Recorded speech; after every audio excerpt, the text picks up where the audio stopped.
I just wanted to give my take on the Melanie Martinez as an ex-fan of hers. So I stopped listening to Melanie Martinez for a while, and I'm 19, and I feel like my frontal lobe is definitely developing now, which is making me look back on a lot of things that I used to do before this and get disgusted by myself. Most things were just silly stuff, but when I saw that on TikTok Melanie Martinez was getting talked about, I felt a wave of memories about who she was and all the weird things she has done. I grew up being a fan of her since Dollhouse came out when I was around 8 years old, and you might ask where my parents were in all this. Well, my mom only knew how to speak Spanish during this time, so the internet access was super open, as she thought if it looked okay, it would be okay. I was so drawn to the colors she would use because even as a kid I was so into pastel and frilly things. It's crazy because she would be singing about sexual things while dancing in baby clothes. I never knew about the drama she was in. Even if I did as a kid, I blocked everything out that would harm her image to my brain. I was probably a fan of hers when I was around 8 till I was 16-17 years old. I never really got into the drama since I never really liked her personality, just her music. But when I saw her name resurface, there was so many problematic things, starting off with her coloring book and essay allegations. My brain almost imploded since I knew she wasn't a good person, but I never saw the light of her, not because I thought she was good, but because I refused to look at it how it is. I was scrolling through a lot of TikTokers talking about this, and it was going back and forth through the comments and the videos, but this all made me realize how brainwashed us fans are. It feels so uneasy how much we defend her, and now there are fans again that are super young that cannot grasp the situation. Since I grew up on her, my brain totally normalized this sort of behavior, in which got me deeper into the rabbit hole of age play and those things at the age of 13. But it didn't stop there, especially in quarantine, since I was having a hard time being alone. So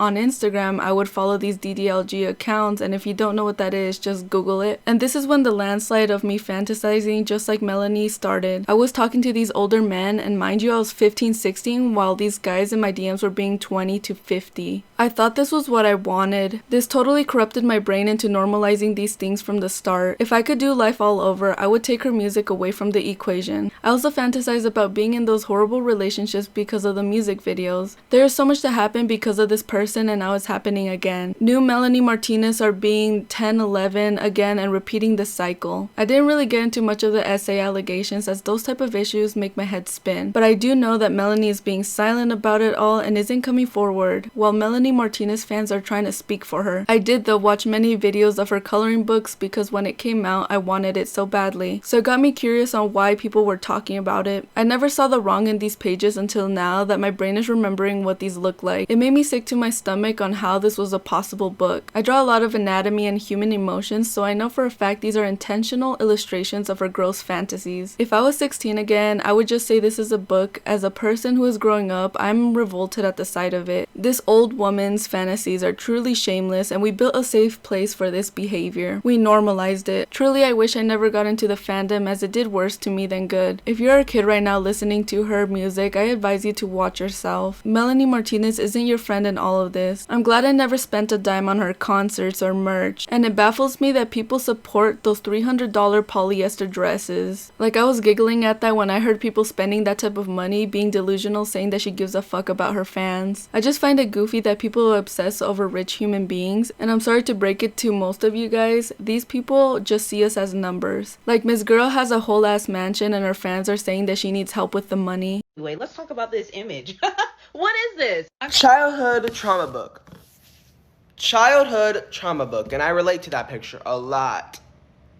It's not lolly, it's childhood trauma. To the people defending her coloring book as a depiction of her trauma, I hope you know that's still weird. If you guys know the drama of Justin Baldoni and Blake Lively, that movie came with a whole lot of issues, including her promoting a coloring book from this movie that was supposed to be a serious topic, and y'all teared her down. Stop picking and choosing morals depending on who you like too much to put the same standards on them. It was good to shame Blake Lively about this, since she is truly weird for promoting her coloring book at the worst time ever, especially on a movie that involves lots of traumatic issues with relationships. But if you're gonna crap on her for doing so, then you need to also have those standards for your favorite artist. And to all the Melanie Martinez fans that are going to come for my throat, go ahead. You guys are brainless and tiring, always giving excuses as if you guys are in a cult. I have never met anyone who's a fan of her past her mid-20s. What a crazy coincidence. And someone in the comments could be like, well, I'm almost 30 and still support her. Shame on you, Sally. That ain't gonna get you points. Anyone who has really started to think about people's actions a little harder can see right get through this creep of an artist. I hope that the kids watching this that are fans of hers wake up and see the truth. It is too late for me, but there being an easier spread of info, I really hope this time everyone starts seeing her for what she is. Her coloring book is so gross, and I just saw so many comments asking why to the people who are stating this can never say why. And it's because if we explain it in the comment section, we will get banned. I will try to say this in this video and hope it won't get taken down. Let's start with the soap in the mouth. The concept of this is really innocent, especially us kids who got that punishment growing up. It looks like she's choking on it, if you know what I mean. And if you don't know what I mean, then you are too young to even be speaking on this topic. I don't even know how people don't realize that this is an adult conversation about how they depict children. Then children shouldn't even be in that illustration. Some girl on TikTok said it's a coloring book for adults. Well, I'll be. No way this person just said that and didn't realize that. That's the whole problem. I don't even know why this is legal, because even in shooter games that involve a character dying, they need to be of age, so how the fuck did this weirdo find a loophole to make her drawings able to get publicized? Y'all are the same ones bashing Discord mods for liking anime girls who look in the first digit, while in your brains you can't comprehend the same thing for this coloring book. The next one with the crayon staring at her like a piece of meat is just so ew. Who the fuck would like to color something so gross that 90% of girls go through this type of harassment, and y'all wanna color it in? That's so twisted. And I hate when y'all decide to say it's just a drawing, it's just how she sees herself. It makes my head hurt knowing that most of these people saying this are kids themselves. It's just plain sad. I was there once too as a kid, and it makes me so upset knowing these kids are growing up with this mentality again. The drawing of her as a piece of cake is probably the second worst in my head, as she's being portrayed like how a grown man sees a young girl. And guess what? Grown men are defending Melanie Martinez like she is a goddess. If these men are defending these drawings so badly, I wonder why that is. She drew the literal fantasy for them. You know what this all feels like? It feels like one of those unsettling videos that come across that gives you the gut feeling that something bad is happening before your brain can process that it's a gore video. This is what these drawings feel like. It feels like something is off about all of these that no one wants to speak on. The wolf one is just plain gross. Basically, if you think a little of how bad it would have looked if that wolf looked like a Discord mod, it would be non-negotiable that it's weird to draw a kid getting kidnapped by this person. I'm 100% sure that pretty privilege does exist. If this was a handsome man,